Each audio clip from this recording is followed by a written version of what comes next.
So how many people will die? Will I die if I contract it? How can I protect me and my loved ones? And all of this is really stressing me out.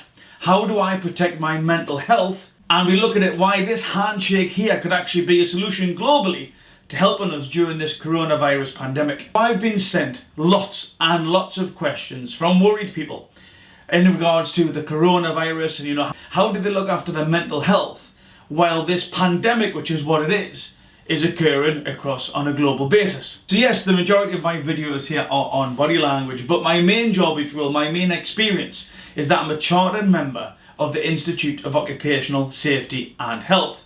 I was the lead safety performance coach for one of the world's largest engineering and renewable companies. So people and health is something that I'm very experienced in. And what I've been involved in over the past couple of weeks is giving advice and guidance to companies on a global scale as part of a team to help people prepare themselves in this unprecedented situation that we've got going on at this moment. And again, for current subscribers, you'll know that the Believingbruce channel is all to do with the head and heart. Anything to do with psychology, performance, well-being, mental health, then this is where I try to share my knowledge and expertise for people who may not have access or just interested in the subjects that I talk about. And what I'll be doing over the next week is hopefully on a daily basis is just sharing some really simple tools and techniques that you can learn for yourself, but also for your loved ones and indeed your friends if you're still in contact with them, to try and help you just mentally prepare yourself for the situation that we are all facing. And that's what I want to talk about. One of the things that I've been noticing on the calls that I'm having with a lot of clients that I'm helping prepare their people for is the psychological aspect of the coronavirus. The stories that we tell ourselves inside our head because of lack of knowledge, and again that's something that we've got to accept here, is that because it is a new virus in many respects, that there is going to be a lack of knowledge, and we can get frustrated, we can get angry because we want some clinical direction, we want some specific strategic answers or a sort of formulae, but here 2 and 2 doesn't necessarily equal 4. We are having to move as the data changes, we are learning all the time.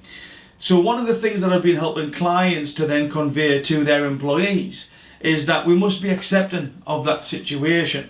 We must be accepting that sometimes in here, at least in the foreseeable future, we may not have access to the answers that we are demanding.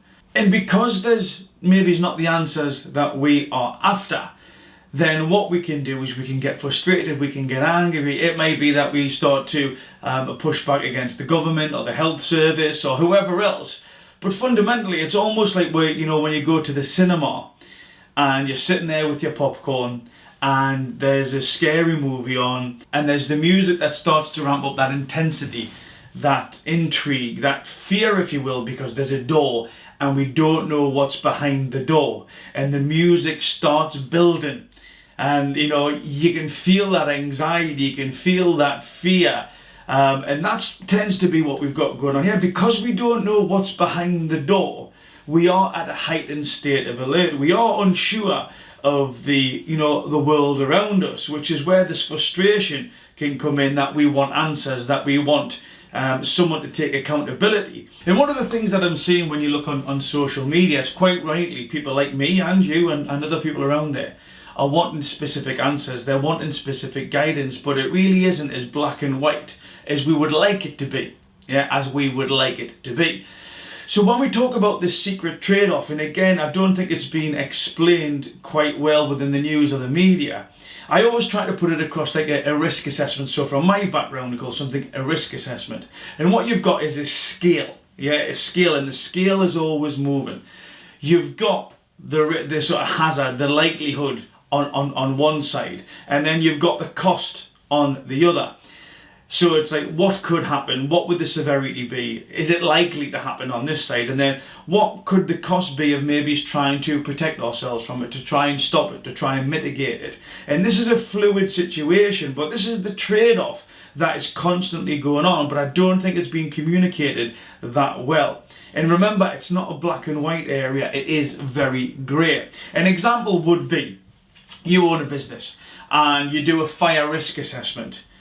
And the fire risk assessment comes back and says, actually, in order to try to mitigate the chance of a fire occurring, what you could do is you could install a sort of fire system, if you will.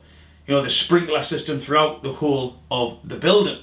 Okay, so that would be the golden solution, if you will, if a fire did occur. Obviously the whole purpose is to prevent a fire occurring in the first place. But then that cost, say that cost might be 100 grand, 100,000 pounds, dollars, wherever you are in the world, all right? But your business is just a small business. Yeah, you own a small clothing store or a cafe or a restaurant. And let's just say your turnover is like 50 grand a year. So on the basis of like the cost against the risk and the likelihood, the severity, it's, well, what can I afford to do? Could I afford to put a full sprinkler system in place for 100 grand? Or is it more reasonable for me, based against the cost of, you know, what I actually turn over, to maybe just go out and buy a few fire extinguishers? And that's what's happening here, is that we've got this moving scale, this trade-off against what could occur, how severe it would be, how likely it is to be, and then the cost of any actions that we could try to mitigate, to try to mitigate the offset or the potential of this occurring, or if it does occur. And again, it's not a black and white area, is that these scales are constantly moving. And what it seems to be about this delay phase, and again, I don't know how well this has been communicated, but I'm just trying to put it into a bit more simplistic terms so we can start getting our head around it, is that the government is now accepting here in the UK that there could be a large percentage of the population who is impacted by the coronavirus. Indeed, it seems to be part of the strategy that we are relying on a large percentage of the population to be, to actually contract this new disease, to build up our herd immunity. And again, these scales will change as the data changes as well. So as the days go by, what we've seen in other countries is that the data changes. So based on the data changing, we will see an evolution of maybe thinking or process or policy. But again, it will all be based on the data. Now what we are seeing, because we are of limited information, because there is gaps in our knowledge, we are starting to make, as a population, we are starting to make decisions based on emotion. And emotion is never the best place to make decisions on, because you might have a gut feeling, you might just, think of something and then convince yourself that that is the right way to do it. And I'm not saying that's not the right way to do it. But what I am saying is, if you're going to make a decision, it's probably better off, you're better placed, you're more balanced to make that decision on what the data is telling us. And again, we must accept that this data can change day by day. As the information starts coming in, the policies, the decisions that people make may change. It may be totally different 2 days down the line. But it's important to note that the information that they're given is based on the data they've got now, which could change in 24, 48 hours. But if it does change, it'll be based on the data that they've got, not emotion. So when we come to understanding that there is limited data out there, and why they are trying to spread it, and why we're not going into lockdown now, but why we may go into lockdown 2 days, 3 days, next week, who knows?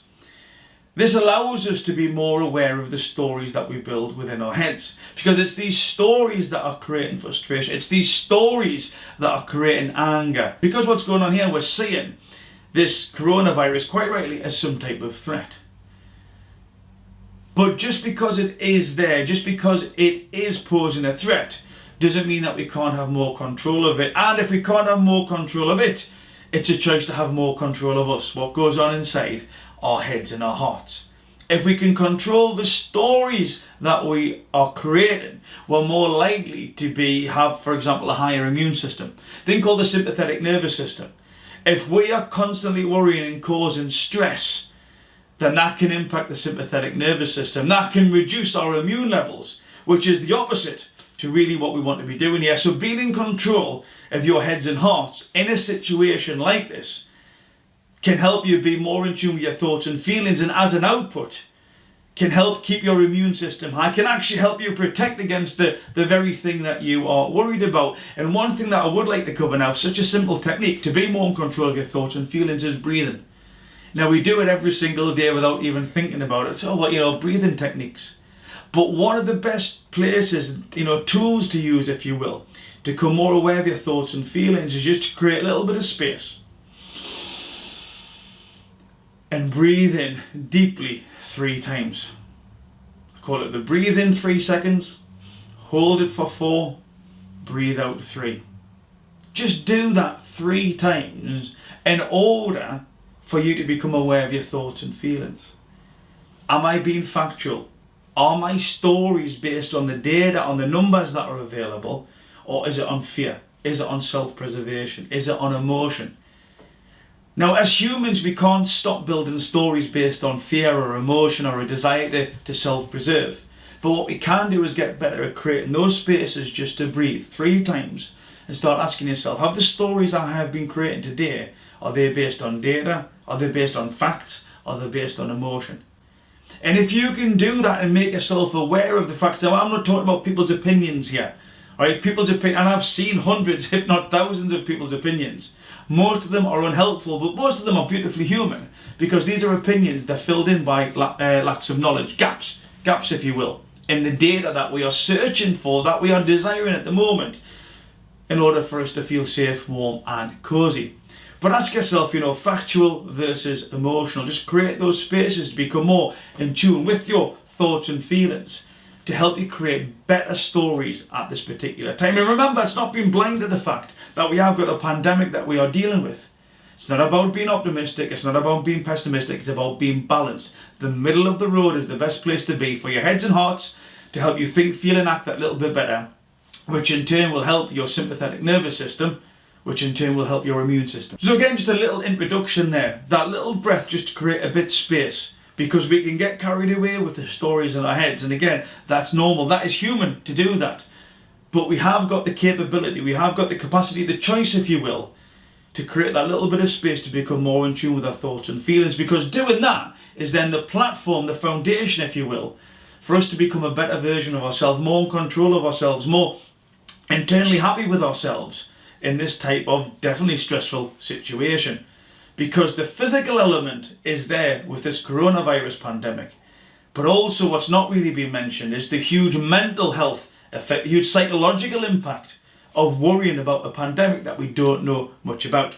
And tomorrow what we'll be looking at is panic buying, why it is here, why we could find ourselves doing it, why it is beautifully human to do it, but then just like creating that space for breath, how to understand it, how to tweak it so that actually our behaviours that we display are more beneficial for ourselves and each other. And tomorrow there will be again another tool and technique that you can use to help you be a best version of yourself, to be more in control of your thoughts and feelings in this stressful time. So if you are interested, you'd like to just keep in contact with this series of videos that I'll be putting out over the next week. Again, it's all about tools and techniques to help you and your loved ones to be more in control of their thoughts and feelings at this stressful time. Then subscribe below, hit that notification button. And also, if there is any subjects that you want me to talk about in relation to the sort of mental health, well-being, psychology around this topic, then you can connect with me at Instagram here. Follow me at Instagram, send me a message about anything specific that you want me to talk about. And if I think it's relevant and other people could learn from it, then I'll create a short video on this. So thanks for your time, and remember, in situations like this, remember to create a little bit of space, a little bit of thinking time to be kind to yourselves and each other.